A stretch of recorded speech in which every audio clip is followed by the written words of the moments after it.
Okay, guys, so recap from module 1. Differentiation between internationalization process and globalization. Globalization of markets and globalization, in other words, of people, okay? And globalization of production, outsourcing. Number 1, another basic concept that we went over is like the 4 P's, but let's add the 5 P's.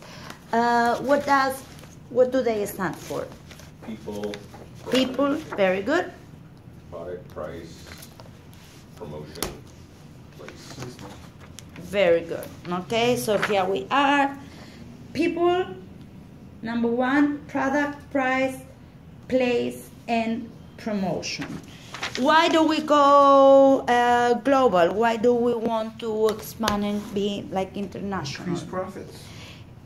Profit, okay, the profit margin. Reduce cost. Reduce cost. It creates as well diversity, creates career opportunities, and all in all, an increased standard of living as well. Those are the good aspects, okay? Why do we go global? Why do we want our company to initiate that internationalization process? So from level 1, I'm importing, exporting sometimes, okay, to the higher level where I'm like producing there. I have like certain of my departments are there. I have like an ongoing and constant relation with the third party. So this is like another concept. Internationalization, globalization, yes. The 5 P's, yes. And the cultural diversity in our company. 3 aspects of cultural diversity when we go global. Number 1 is our staff, yeah? Our staff in the UK, for instance, our staff in America, and our staff as well, our employees in China or in India or in Mexico. Number 2, apart from our staff, it's like our clients. I can be producing in China, but my clients are just in America. That's okay, that's possible. Or I can be producing in China and my clients are all over, and in China, in Singapore, in America. All right.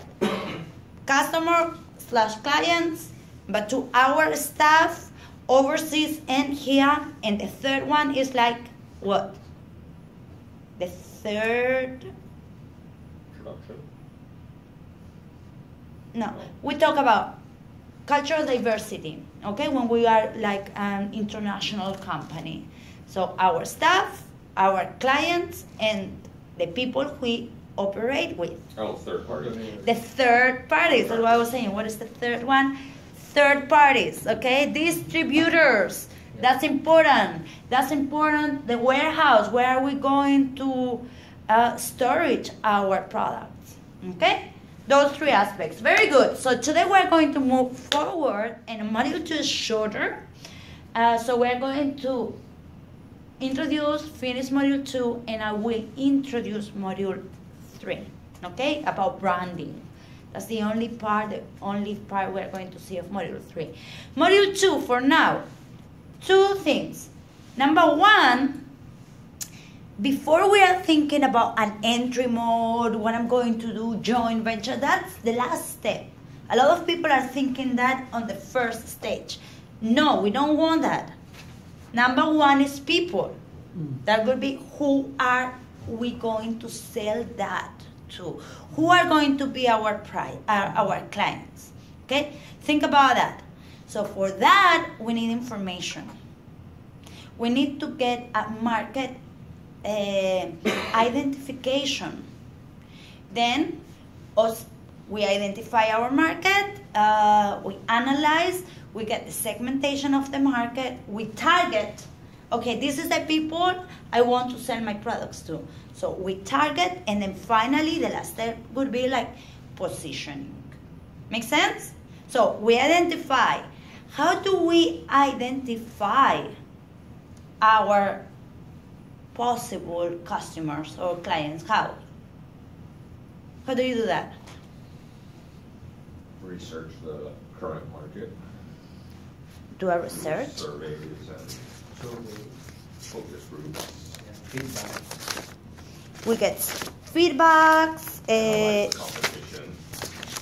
and we, depending on in what countries, okay, but here in America, in a lot of developed countries with market economies, we have access to the supermarkets.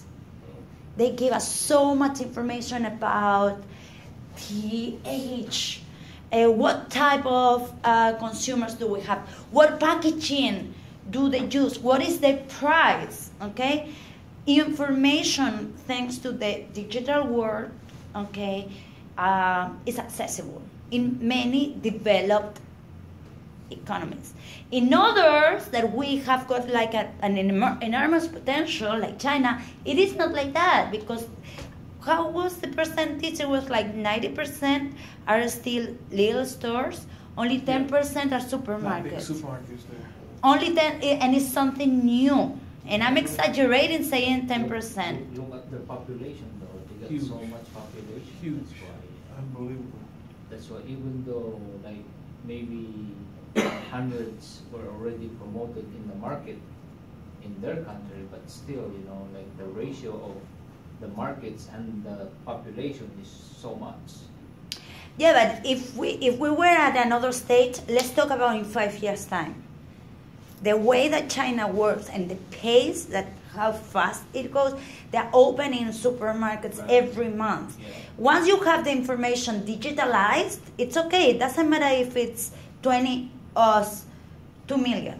If I have that information, the problem or the issue, the difficulty, the challenge that we are still encountering is that a lot of people are not used to supermarkets yet.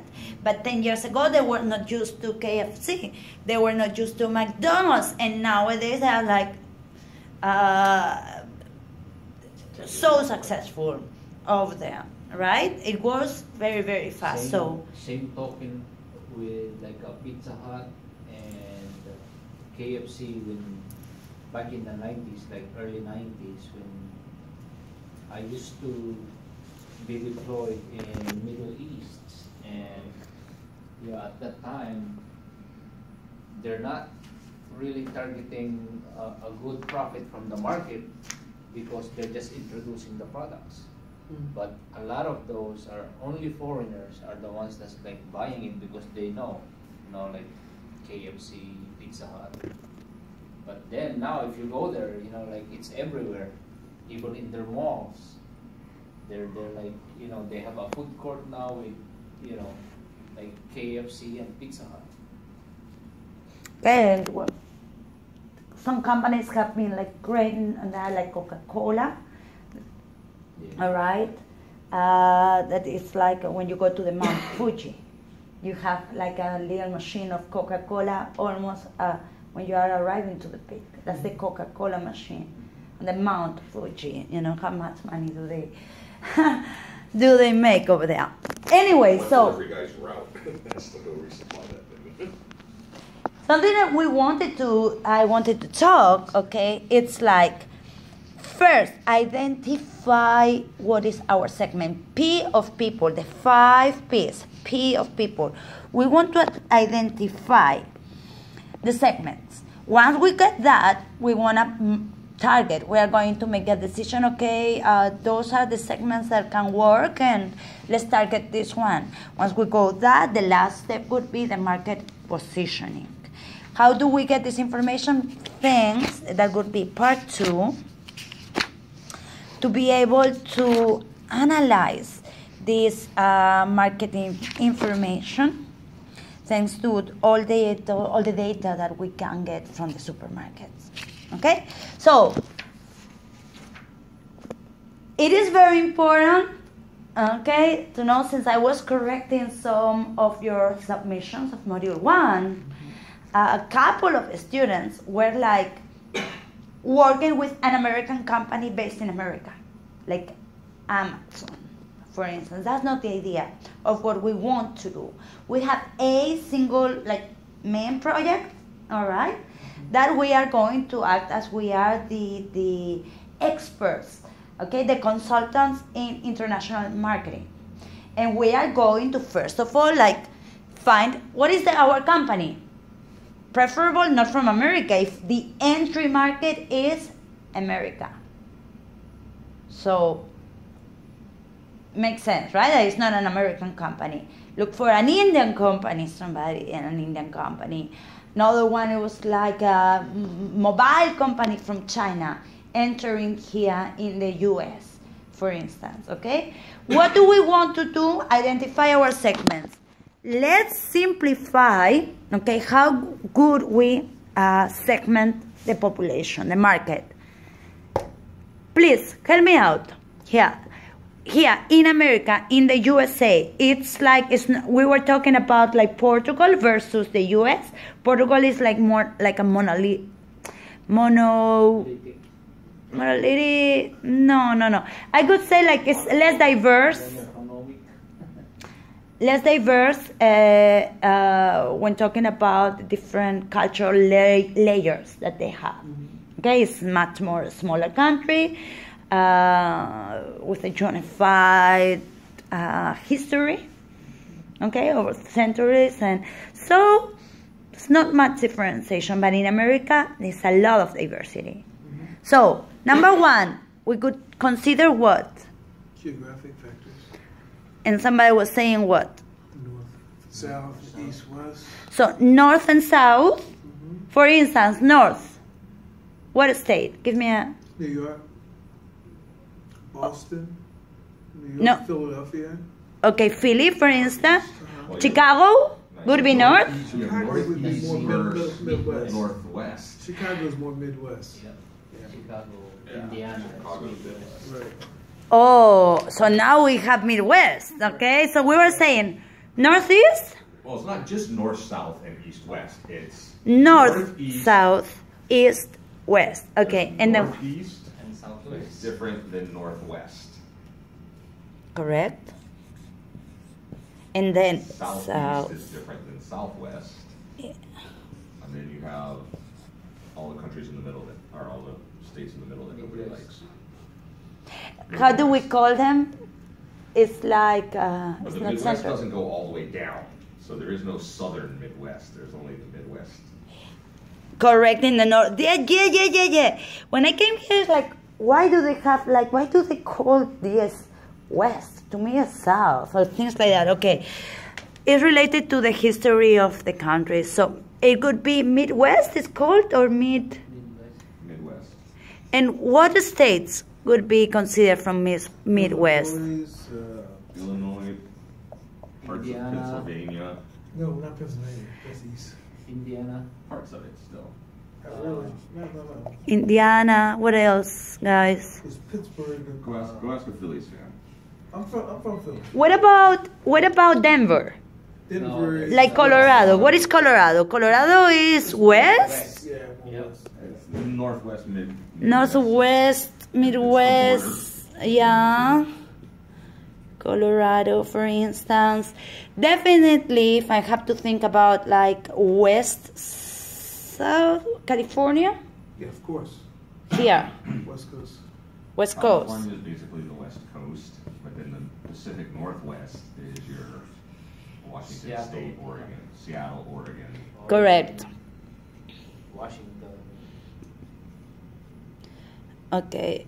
Well, yeah, let's put Washington State, Dakota, Wyoming. Oregon. Oregon is west. Yes, definitely. And Washington. If I think about Northeast and I think about the East Coast, I'm thinking about New York, right? Philly, New York, D.C. That's the Northeast corridor. New York, Philadelphia, Parfit. Yeah, Boston, Baltimore. Baltimore. that's the Northeast corridor. Jersey, Trenton, New Jersey. Yeah. Right by the Great Lakes, Great right? That could be. Midwest, Yeah. Midwest. That's Illinois. Buffalo, New So York. Midwest is Illinois, Indiana. So we're talking about Chicago here. Yeah. Yeah. Great Lakes. Chicago, etc. Well, we have an idea. North, south, east, west, and then all the combinations, okay? And here in the theory of America, Midwest as well. Big geographic areas, okay? Factors. Now, we were talking, what did you say? It's related to where were you born? Or of your, not where, but how, okay? It's related to your ethnicity. Gender plays a big role still, and the age as well. It's not like stock biological factors, right? Perfect, biological factors. Let's put it like this: biological factors to take into account, and last but not least, okay, socio-economical, of course. So we are talking about middle class here in America, middle class, upper middle class, what else? High class, right? High or upper class? Upper class. Lower class. Lower middle class, so does it exist? Lower, yeah, of course. Lower middle class, sure. Okay. Lower middle class, and then lower class. Like low or poor? Less fortunate. Oh! Below the poverty line. Politically correct. That's fortunate. Well, I know people that are more over here and they're very, very fortunate because they have all those things that fulfill their lives. But Yeah, for statistics, they call it poverty line. less fortunate or poverty line. Okay, so middle class, very, very, very important in America. Upper middle class, upper class, lower middle class, less fortunate. Oh, poverty. All right. Okay, that would be socio-economical. You said there's only two, the poor and the rich. Well, Asia but it's changing. It's changing. China is changing. The middle class, the growth of the middle class, it's amazing. It's amazing. But in Bolivia, I can tell as well, part of my family are like, let's say, upper middle class, that could be upper class. And then the others are like some of them are here. There is no lower middle class, no. Either you have like a mansion, and you are the boss, super mega boss, that you can attend to that university, which is private, cost a lot of money. If you go to a public university as a good student, usually it takes you double time or like 1/3 longer to study because all the riots. So you go to university and the professor is not being paid. So there's no professor and the class is canceled. They have a professor. So instead of taking you 5 years to finish your master, it takes you 8 or 9 as a good student. Because of those conditions, people go to private universities. People who can afford to go to private universities are already here. And before they're finishing, most of them have got a job here, the most fortunate ones. So it's like correct. Two big differences. But now, here in America, that's our entry market. Our company, preferable, is not an American company. Okay? We are going to take into account these geographic factors, biological factors, ethnicity, gender, age, and last but not least, social economical factors. Okay? Very good.